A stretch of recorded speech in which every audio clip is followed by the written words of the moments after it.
नमस्कार, मैं आप सभी का हार्दिक स्वागत करता हूं आपके अपने YouTube चैनल त्यागी स्टडी एकेडमी पर। जैसा कि आप सभी को पता है कि यूपी टेट 2026 का एग्ज़ाम 2, 3 व 4 जुलाई को होना है। आज हम यूपी टेट 2013 CDP के प्रीवियस ईयर क्वेश्चंस को विस्तार से समझेंगे। ये प्रश्न परीक्षा की दृष्टि से बहुत महत्वपूर्ण है। यदि आप शिक्षक भर्ती परीक्षाओं की तैयारी कर रहे हैं तो वीडियो को अंत तक जरूर देखें और चैनल को सब्सक्राइब करके बेल आइकन दबा लें। आज हम प्राथमिक और जूनियर स्तर दोनों के CDP के 30 क्वेश्चंस लेकर आए हैं। चलिए शुरू करते हैं UP TET 2013 CDP previous year question की शानदार क्लास। पहला क्वेश्चन, संवेग व्यक्ति की उत्तेजित दशा है, यह कथन निम्नांकित में से किसका है? ऑप्शन दिए हुए हैं आपके, पियाजे, वुडवर्थ, बैलेंटाइन, रोस। तो इसका जो करेक्ट आंसर है वो आपका हो जाएगा option number B, Woodworth. Next question,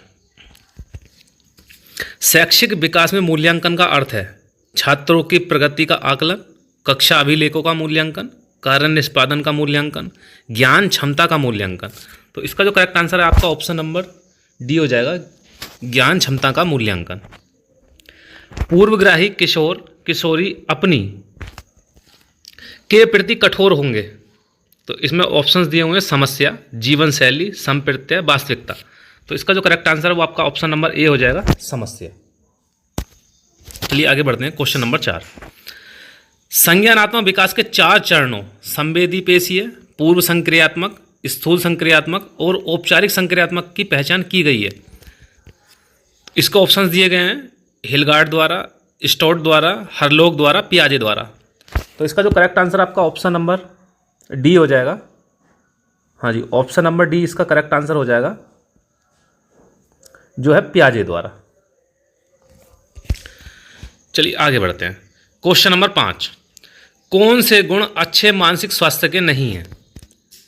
नियमित जीवन, आत्मविश्वास, सहनशीलता, बहुत विनीत, स्वयं में सीमित, वास्तविकता की स्वीकृति, स्वयं मूल्यांकन की योग्यता। तो इसका जो करेक्ट आंसर आपका ऑप्शन नंबर सी हो जाएगा, बहुत विनीत, स्वयं में सीमित। क्वेश्चन नंबर 6, अधिगम क्षमता निम्नलिखित में से किससे प्रभावित नहीं होती? आनुवांशिकता, वातावरण, प्रशिक्षण, शिक्षण, राष्ट्रीयता। इसका जो करेक्ट आंसर है आपका ऑप्शन नंबर डी हो जाएगा, राष्ट्रीयता। क्वेश्चन नंबर 7, किस अधिगम मनोवैज्ञानिक ने बाल अधिगम विकास में पुरस्कार को महत्व नहीं दिया है? इसके ऑप्शन दिए हुए हैं, थार्नडाइक, पाब्लो, स्किनर, गुथरी। तो इसका जो करेक्ट आंसर है आपका वो हो जाएगा option number D, गुथरी। Question number 8, निम्नलिखित में से किस एक से शिशु के अधिगम को सहायता नहीं मिलती? अनुकरण, अभिप्रेरणा, स्कूल का बस्ता, पुरस्कार। तो इसका जो करेक्ट आंसर आपका ऑप्शन नंबर सी हो जाएगा, स्कूल का बस्ता। क्वेश्चन नंबर 9, स्व केंद्रित अवस्था होती है बालक के जन्म से 2 वर्ष तक, 3 से 6 वर्ष तक, 7 वर्ष से किशोरावस्था तक, या किशोरावस्था में। तो इसका जो करेक्ट आंसर है आपका ऑप्शन नंबर बी हो जाएगा, 3 से 6 वर्ष तक। क्वेश्चन नंबर 10, माँ बाप के साये से बाहर निकल अपने साथी बालकों की संगत को पसंद करना संबंधित है किशोरावस्था से, पूर्व किशोरावस्था से, उत्तर बाल्यावस्था से, शैशवावस्था से। तो इसका जो करेक्ट आंसर आपका ऑप्शन नंबर बी हो जाएगा, पूर्व किशोरावस्था से। चलिए आगे बढ़ते हैं क्वेश्चन नंबर 11 की तरफ। क्वेश्चन नंबर 11, मानसिक परिपक्वता की ऊंचाइयों को छूने के लिए प्रयत्नरत रहना संबंधित है किशोरावस्था से, प्रौढ़ावस्था से, पूर्व बाल्यावस्था से, उत्तर बाल्यावस्था से। तो इसका जो करेक्ट आंसर है आपका ऑप्शन नंबर ए हो जाएगा, किशोरावस्था से। क्वेश्चन नंबर 12, सीखने का प्राथमिक मूलभूत नियम संबंधित है अभ्यास कार्य से, परिणाम की उपेक्षा से, प्रशंसा से, तत्परता से। तो इसका जो करेक्ट आंसर है वो आपका ऑप्शन नंबर डी हो जाएगा, तत्परता से। हाँ जी, इसका बिल्कुल करेक्ट आंसर आपका जो हो जाएगा ऑप्शन नंबर डी हो जाएगा, तत्परता से। चलिए आगे बढ़ते हैं क्वेश्चन नंबर 13 की तरफ।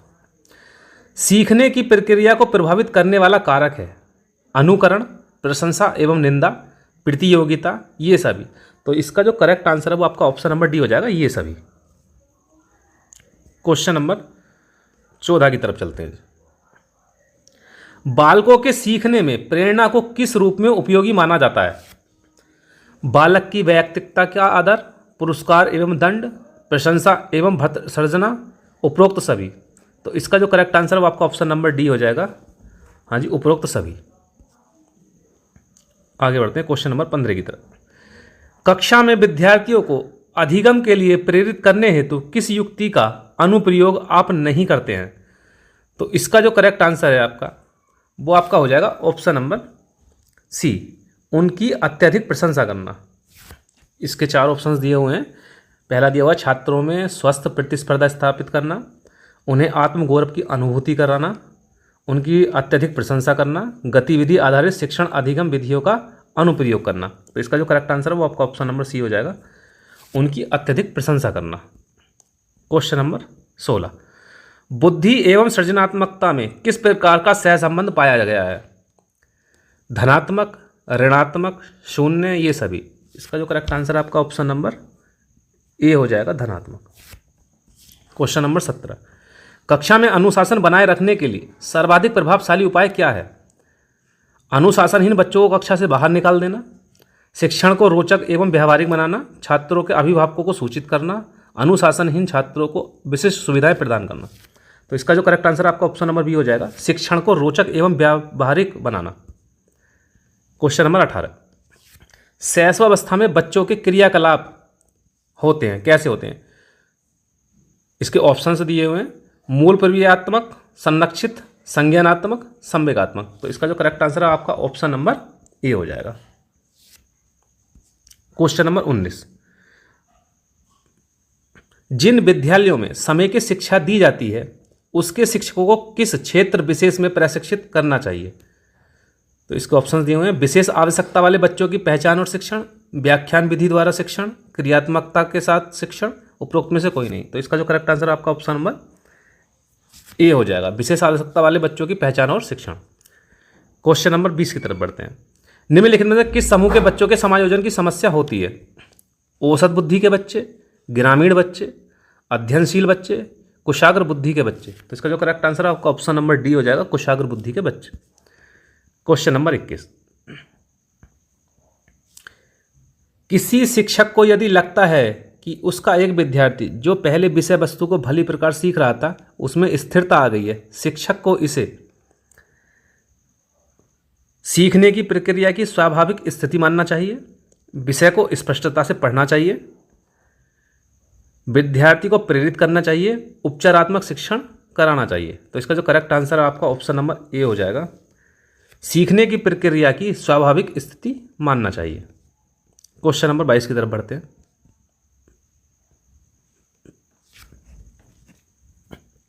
अपनी कक्षा के एक विद्यार्थी की प्रवृत्ति को यदि शिक्षक बदलना चाहता है तो उसे विद्यार्थी के साथ कड़ाई से पेश आना चाहिए होगा, कक्षा के अन्य विद्यार्थियों को उससे ना जानने योग्य दूरी बनाए रखने के लिए कहना होगा, उसके समूह के सभी सदस्यों की प्रवृत्ति बदलनी होगी, विद्यार्थी को पढ़ने के प्रति प्रेरित करना होगा। तो इसका जो करेक्ट आंसर है वो आपका ऑप्शन नंबर सी हो जाएगा, उसके समूह के सभी सदस्यों की प्रवृत्ति बदलनी होगी। Question number 23। विकास का वही संबंध परिपक्वता से है जो उद्दीपन का है। जो उद्दीपन का बताओ किससे है? तो इसको ऑप्शन दिए हुए हैं, परिवर्तन, प्रतिक्रिया, प्रयास, परिणाम। तो इसका जो करेक्ट आंसर आपका ऑप्शन नंबर बी हो जाएगा, प्रतिक्रिया। आइए क्वेश्चन नंबर 24 की तरफ बढ़ते हैं। प्याजे मुख्यतः के क्षेत्र में योगदान के लिए जाने जाते हैं। जो प्याजे हैं हमारे वो किस क्षेत्र में जो है योगदान के लिए जाने जाते हैं? तो ऑप्शन दिए हुए हैं, भाषा विज्ञान, ज्ञानात्मक विज्ञान, भाषा विकास, ज्ञानात्मक विकास, नैतिक विकास, सामाजिक विकास। तो इसका जो करेक्ट आंसर आपका ऑप्शन नंबर बी हो जाएगा, ज्ञानात्मक विकास। चलिए आगे बढ़ते हैं क्वेश्चन नंबर 25 की तरफ। जब कभी दो या अधिक व्यक्ति एक साथ मिलते हैं और एक दूसरे को प्रभावित करते हैं तो वे एक सामाजिक समूह का निर्माण करते हैं। यह कथन आंशिक रूप से सत्य है, कदाचित सत्य है, असत्य है। तो इसका जो करेक्ट आंसर है वो आपका ऑप्शन नंबर बी है कि ये कथन जो है वो सत्य है। क्वेश्चन नंबर 26 की, शिक्षण प्रक्रिया में निम्नलिखित में से किसका भली प्रकार ध्यान रखना चाहिए? विद्यार्थियों की सक्रिय सहभागिता, अनुशासन और नियमित उपस्थिति, गृह कार्य की जांच में लगन, विषय वस्तु का कठिनाई स्तर। तो इसका जो करेक्ट आंसर आपका ऑप्शन नंबर ए हो जाएगा, विद्यार्थियों की सक्रिय सहभागिता। चलिए क्वेश्चन नंबर 27 की तरफ बढ़ते हैं। निम्नलिखित व्यक्तियों में से कौन अपने बच्चों को आंतरिक प्रेरणा दे रहा है? फादर रॉबर्ट अपनी कक्षा के उन बच्चों को चॉकलेट देते हैं जो अच्छा व्यवहार करते हैं। अगली कक्षा में कक्षोन्नति पाने पर नंद कुमार अपने पुत्र को कहानी की पुस्तकें देते हैं। अपने पुत्र के जन्मदिन पर गिरिजोश कुमार दावत देते हैं। विज्ञान विषयों में सर्वोच्च अंक पाने पर राकेश कुमार अपने पुत्र की प्रशंसा करते हैं। तो इसका जो करेक्ट आंसर है आपका ऑप्शन नंबर डी हो जाएगा, विज्ञान विषयों में सर्वोच्च अंक पाने पर राकेश कुमार अपने पुत्र की प्रशंसा करते हैं। चलिए क्वेश्चन नंबर 28 की तरफ। बच्चों के सामाजिक विकास में किसका विशेष महत्व होता है? खेल, बाल साहित्य, दिनचर्या, संचार माध्यम। तो इसका जो करेक्ट आंसर आपका ऑप्शन नंबर ए हो जाएगा, खेल। Question number 29, very very important question. Bhatia battery का प्रयोग निम्न में से किसके परीक्षण हेतु किया जाता है? व्यक्तित्व, बुद्धि, सृजनात्मकता, अभिवृत्ति। तो इसका जो करेक्ट आंसर आपका ऑप्शन नंबर बी हो जाएगा, बुद्धि। और आज का ये जो है लास्ट क्वेश्चन है आपका प्राइमरी वाला, जो 30 क्वेश्चन ये कराए जा रहे हैं। तो ये प्राइमरी वाला जो प्राइमरी स्तर का आता है 1 to 5 फिफ्थ के लिए, तो उसके लिए ये आज लास्ट क्वेश्चन 2013 का। चलिए क्वेश्चन नंबर 30।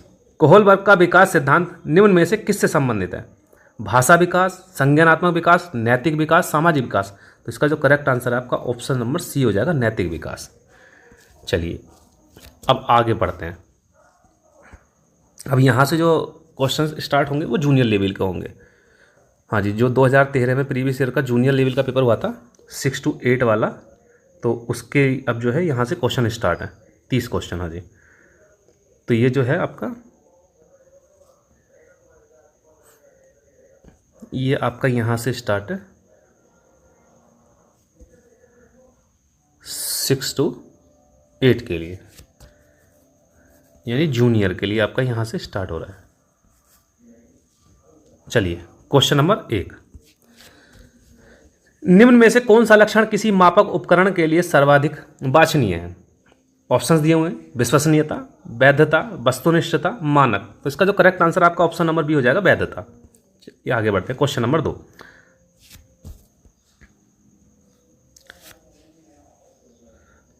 थ्रस्टन तथा लिकार्ट निम्न में से किसके मापन से संबंधित हैं? ऑप्शंस दिए हुए हैं इसके, बुद्धि, अभिवृत्ति, मूल्य, व्यक्तित्व। तो इसका जो करेक्ट आंसर आपका ऑप्शन नंबर बी हो जाएगा, अभिवृत्ति। Question number 3। उत्सुकता परीक्षण निम्न में से किसका घटक है? तो ऑप्शंस दिए हुए हैं, सृजनात्मकता, अभिप्रेरण, रुचि, बुद्धि। तो इसका जो करेक्ट आंसर आपका ऑप्शन नंबर ए हो जाएगा, सृजनात्मकता। Question number 4। निम्न में कौन सृजनात्मकता से संबंधित नहीं है? मौलिकता, प्रवाह, मितव्ययिता, उपयोगिता। तो इसका जो करेक्ट आंसर है आपका ऑप्शन नंबर सी हो जाएगा, मितव्ययिता। Question number 5। गैग ने निम्न में किससे संबंधित हैं? अधिगम का श्रेणीक्रम, अधिगम के सिद्धांत, अधिगम का मूल्यांकन, अधिगम का प्रबंधन। तो इसका जो करेक्ट आंसर है अब आपका हो जाएगा ऑप्शन नंबर ए, अधिगम का श्रेणीक्रम। आगे बढ़ते हैं क्वेश्चन नंबर 6 की तरफ। बुद्धि लब्धि के संबंध में क्या सत्य है? बौद्धिक आयु में व्युत्क्रमी संबंधित, कालानुक्रमिक आयु से प्रत्यक्षत संबंधित, कालानुक्रमिक आयु से व्युत्क्रमी संबंधित, बौद्धिक तथा कालानुक्रमिक आयु दोनों से प्रत्यक्षतः संबंधित। तो इसका जो करेक्ट आंसर आपका ऑप्शन नंबर सी हो जाएगा, कालानुक्रमित आयु से व्युत्क्रमी संबंधित। क्वेश्चन नंबर 7 की तरफ बढ़ते हैं। 16 पीएफ का प्रयोग किसके मापन हेतु किया जाता है? ये इंपॉर्टेंट क्वेश्चन है। तो इसके ऑप्शंस दिए हुए हैं, सृजनात्मकता, अभिरुचि, व्यक्तित्व, दबाव। तो इसका जो करेक्ट आंसर है वो आपका ऑप्शन नंबर सी हो जाएगा, व्यक्तित्व। क्वेश्चन नंबर 8 की तरफ बढ़ते हैं। बुद्धि का तरल मोजेक मॉडल किसने दिया था? Cattell, Guilford, Thurstone, Spearman. तो इसका जो करेक्ट आंसर है वो आपका हो जाएगा ऑप्शन नंबर ए, कैटेल। चलिए क्वेश्चन नंबर 9 की तरफ बढ़ते हैं। बच्चे के संज्ञानात्मक विकास हेतु उत्तम स्थान है? खेल का मैदान, सभागार, घर, विद्यालय एवं कक्षा का वातावरण। तो इसका जो करेक्ट आंसर आपका ऑप्शन नंबर डी हो जाएगा, विद्यालय एवं कक्षा का वातावरण। क्वेश्चन नंबर 10, अभिप्रेरणा के स्रोत कौन कौन से हैं? आवश्यकता, चालक, प्रेरक, इच्छा। तो इसका जो करेक्ट आंसर है वो आपका ऑप्शन नंबर ए हो जाएगा, आवश्यकता। चलिए क्वेश्चन नंबर 11 की तरफ बढ़ते हैं। व्यवहार में होने वाले स्थायी परिवर्तन जो अभ्यास के कारण होते हैं को कहा जाता है? सीखना, सोचना, क्रिया करना, कल्पना करना। तो इसका जो करेक्ट आंसर है वो आपका ऑप्शन नंबर ए हो जाएगा, सीखना। चलिए क्वेश्चन नंबर 12 की तरफ बढ़ते हैं। निम्नलिखित में से कौन सा कारक स्मृति से संबंधित नहीं है? तो इसके जो ऑप्शंस दिए हुए हैं, पहचान, धारणा, पुनः स्मरण, अनुभूति। तो इसका जो करेक्ट आंसर है वो आपका ऑप्शन नंबर डी हो जाएगा, अनुभूति। चलिए क्वेश्चन नंबर 13 की तरफ बढ़ते हैं। मैस्लो के अभिप्रेरणा सिद्धांत को कहा जाता है? आवश्यकता का सिद्धांत, शारीरिक सिद्धांत, दृढ़ इच्छा शक्ति सिद्धांत, अंतर्निर्णय का सिद्धांत। तो इसका जो करेक्ट आंसर है वो आपका ऑप्शन नंबर ए हो जाएगा, आवश्यकता का सिद्धांत। चलिए क्वेश्चन नंबर 14 की तरफ चलते हैं। प्रधानाध्यापक या वरिष्ठ शिक्षक के लिए विद्यालय में कौन सी नेतृत्व शैली बेहतर है? सत्ताधारी नेतृत्व, प्रजातांत्रिक नेतृत्व, हस्तक्षेपी नेतृत्व, उपरोक्त में से कोई नहीं। तो इसका जो करेक्ट आंसर वो आपका ऑप्शन नंबर बी हो जाएगा, प्रजातांत्रिक नेतृत्व। क्वेश्चन नंबर 15, मानसिक स्वास्थ्य के नियमों को खोजना और उन्हें बनाए रखना अध्ययन का केंद्र बिंदु है? Shaffer, Hadfield, Drever, Ladell. तो इसका जो करेक्ट आंसर है वो आपका ऑप्शन नंबर सी हो जाएगा, ड्रेवर, जो ड्रेवर दिया हुआ है। चलिए क्वेश्चन नंबर 16 की तरफ बढ़ते हैं। चेस तथा कार्ड को निम्न में किसमें वर्गीकृत किया जा सकता है? लड़ाई वाले खेल, बौद्धिक खेल, प्रायोगिक खेल, गतिमान खेल। तो इसका जो करेक्ट आंसर है वो आपका ऑप्शन नंबर बी हो जाएगा, बौद्धिक खेल। क्वेश्चन नंबर 17, अभिवृत्ति संप्रत्यय है? संज्ञापरक, जो इसका ऑप्शन दिए हुए हैं, संज्ञान परक, क्रियापरक, संवेगात्मक, ये सभी। तो इसका जो करेक्ट आंसर है वो आपका ऑप्शन नंबर डी हो जाएगा, ये सभी। क्वेश्चन नंबर 18 की तरफ बढ़ते हैं। मनोवैज्ञानिकों के अनुसार बुद्धि सीखने की क्षमता है, अमूर्त चिंतन की योग्यता है, या तो ए या ब, ए और ब दोनों, या फिर। तो इसका जो करेक्ट आंसर है वो आपका ऑप्शन नंबर डी हो जाएगा, ए और ब दोनों। सीखने की क्षमता भी है और अमूर्त चिंतन की योग्यता भी है। चलिए क्वेश्चन नंबर 19 की तरफ बढ़ते हैं। प्रेरणा का वही संबंध उपलब्धि से है जो अधिगम का है? प्रेरणा का वही संबंध उपलब्धि से है जो किसका होता है? जो अधिगम का है। अब बताओ इसमें से किस में? ऑप्शन दिए हुए हैं, तर्क, चिंतन, बोध, विवेक। तो इसका जो करेक्ट आंसर है वो आपका बोध है। प्रेरणा का वही संबंध उपलब्धि से है जो अधिगम का किससे? बोध से। इसका ऑप्शन नंबर सी हो जाएगा, बोध। चलिए आगे बढ़ते हैं। थॉर्नडाइक के व्यक्तित्व के वर्गीकरण का आधार है? शारीरिक गठन और शकल सूरत, रचनात्मक और मौलिकता, समायोजन और बुद्धि, चिंतन और कल्पना। तो इसका जो करेक्ट आंसर है आपका ऑप्शन नंबर डी हो जाएगा, चिंतन और कल्पना। चलिए क्वेश्चन नंबर 21 की तरफ बढ़ते हैं। निम्नलिखित में कौन सा भूलने का सिद्धांत है? प्रतिस्पर्धात्मक अवरोध, प्रतीपकारी अवरोध, प्रतिबोधित अवरोध, प्रतिच्छायित अवरोध। तो इसका जो करेक्ट आंसर है वो आपका ऑप्शन नंबर बी हो जाएगा, प्रतीपकारी अवरोध। क्वेश्चन नंबर 22, निम्नलिखित में से मानसिक विकार के लक्षणों को सभी दर्शाते हैं सिवाय भग्नाशा के, तनाव के, संबंध के, चिंता के। तो इसका जो करेक्ट आंसर आपका ऑप्शन नंबर सी हो जाएगा, संबंध के। चलिए क्वेश्चन नंबर 23 की तरफ बढ़ते हैं। विकास के किस काल को अत्यधिक दबाव और तनाव का काल कहा गया है? किशोरावस्था, प्रौढ़ावस्था, मध्यावस्था, वृद्धावस्था। तो इसका जो करेक्ट आंसर है वो आपका ऑप्शन नंबर ए हो जाएगा, किशोरावस्था। चलिए क्वेश्चन नंबर 24 की तरफ बढ़ते हैं। पावलोव ने सीखने के अनुबंधन प्रतिक्रिया सिद्धांत का प्रतिपादन पर करके किया था। तो पावलोव ने जो किया था,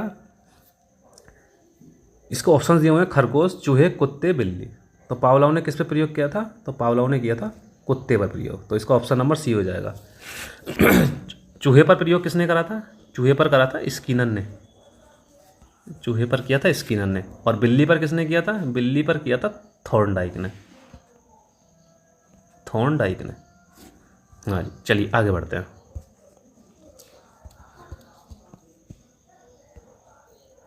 क्वेश्चन नंबर 25। सीखने के वक्र सीखने की प्रगति के सूचक हैं, सीखने की मौलिका के सूचक हैं, ये मौलिकता होता मौलिक, सीखने के गत्यात्मक स्वरूप के सूचक हैं, सीखने की रचनात्मकता के सूचक हैं। तो इसका जो करेक्ट आंसर है वो आपका ऑप्शन नंबर ए हो जाएगा, सीखने की प्रगति के सूचक। चलिए क्वेश्चन नंबर 26 की तरफ बढ़ते हैं। अध्यापन के समय अध्यापक को निम्नलिखित में से किसका सर्वाधिक ध्यान रखना चाहिए? विषय वस्तु, विद्यार्थियों की आयु, वैयक्तिक भिन्नता, विद्यार्थियों की पारिवारिक पृष्ठभूमि। तो इसका जो करेक्ट आंसर है आपका ऑप्शन नंबर सी हो जाएगा, वैयक्तिक भिन्नता।